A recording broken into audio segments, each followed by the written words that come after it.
At age 37, I realized that almost everything has a big scam behind it.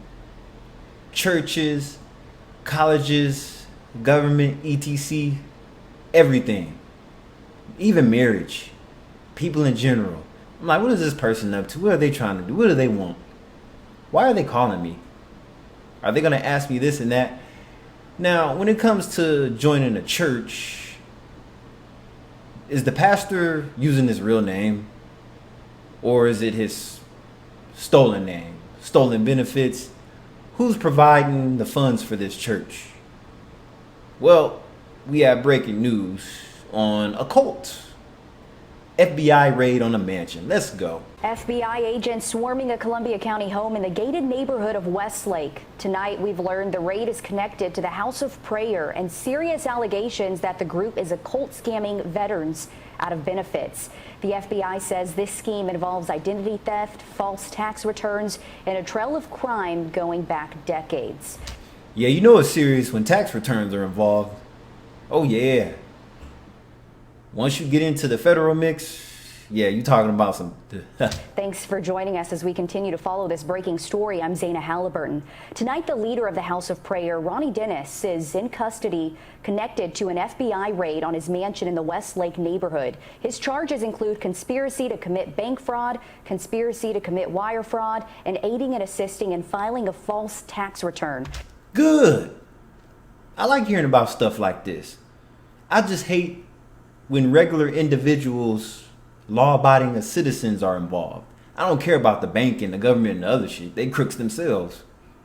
We're told Ronnie Dennis isn't even his real name, but an identity he stole in 1983, according to federal authorities. The U.S. Department of Justice says Dennis is one of 8 House of Prayer leaders charged in various fraud schemes and tax charges. In the meantime, your Liz Owens is live for us in the newsroom. Liz, just in the last few hours, you got your hands on Dennis's indictment. What new details do you have for us?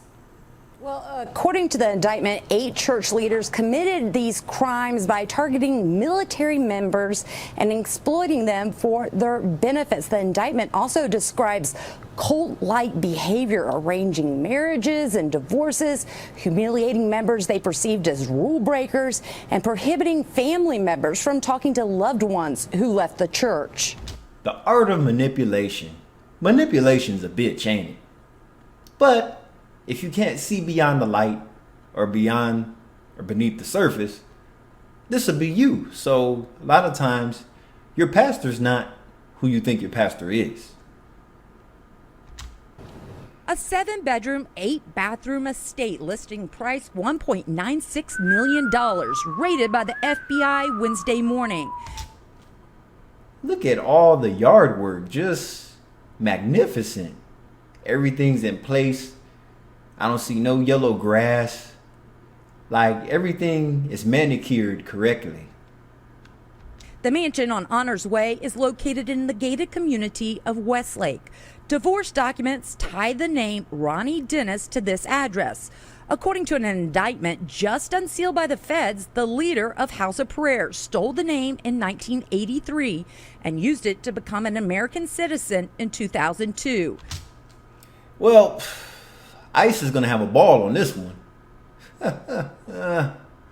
Oh my God. The same year, he founded the House of Prayer Christian Churches of America. You might remember that the feds raided several of the churches in 2022, including the church in Hetzibah. Fast forward 2 years, and now Dennis, along with 7 other leaders of the religious organization, are named in an indictment which accuses them of exploiting military personnel by recruiting them into the church, directing them to enroll in the church's seminary, and then using their VA benefits to funnel money into accounts controlled by the church. The indictment goes on to describe how leaders maintained a list of ex-traitors humiliated members for perceived rule violations, and how the leaders restricted family members from contacting their loved ones who left the church. The feds say that that's how you know you have in control of somebody. If you're able to manipulate them to the point to where you make them seize contact with their loved ones, you're in control. And see, I mean, the average individual could do this with their significant other. Yeah, a lot of guys that are married to these foreign women, they'll do that to them. because they can control those individuals with money a lot of times. But depending on how strong of a culture that foreign woman is from, she's not going to care about your money. Her family's going to make her seize ties with you, the husband. So that could go either way. You can't control everybody with money. Or can you? The 8 also committed bank fraud by using straw buyers to seize homes, which they then converted into rental properties, collecting more than $5 million in rent in just 2 years. It's just too bad he got busted. Damn it. And see, you have to realize how lazy these bank firms are. They rely on AI to scan documents and everything, so it's not always a physical person looking at all the transactions that are being pushed through. A lot of times it's pushed through by a computer system, AI. So a lot of times they're not even going to catch anything unless it's just too suspicious.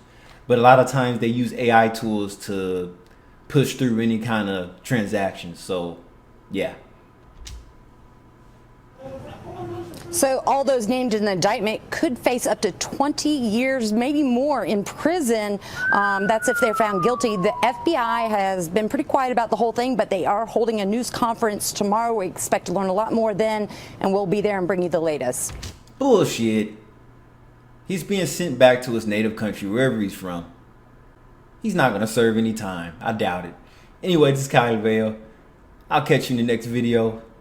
And the link to the original video is down in the description for those of you that are not lazy. See you in the next one.